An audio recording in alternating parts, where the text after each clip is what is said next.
Mummy મને માફ કરી દેજો, પપ્પા મને માફ કરી દેજો. આ છેલ્લા શબ્દ હતા વડોદરાના એ વિદ્યાર્થીના, જેને બોર્ડની પરીક્ષા ચાલી રહી છે અને આ દરમિયાન જીવન ટૂંકાવી દીધું. સંસ્કારી નગરી વડોદરામાં આ શું થઈ રહ્યું છે? છેલ્લા 24 કલાકમાં 2 વિદ્યાર્થીઓએ ભણતરના ભારથી જીવન ટૂંકાવી દીધું છે.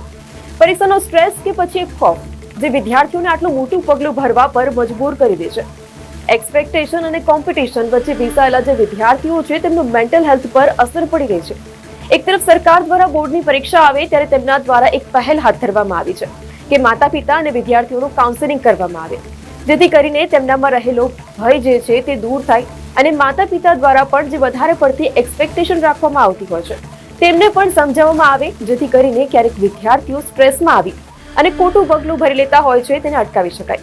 પરંતુ બીજી તરફ વારંવાર એવી ઘટનાઓ સામે આવતી હોય છે જેમાં વિદ્યાર્થીઓ ભણતરના ભાર, કેટલાક જે કારણો છે આ કારણો બસ જીવન ટૂંકાવતા હોય છે. શું તમને નથી લાગતું કે વિદ્યાર્થીઓના માનસિક તણાવથી દૂર રાખવાની જવાબદારી ક્યાંક ને ક્યાંક પેરેન્ટ્સની પણ બને છે, જેથી ભાર વિનાના ભણતરથી બાળકો તણાવ મુક્ત રહી શકે?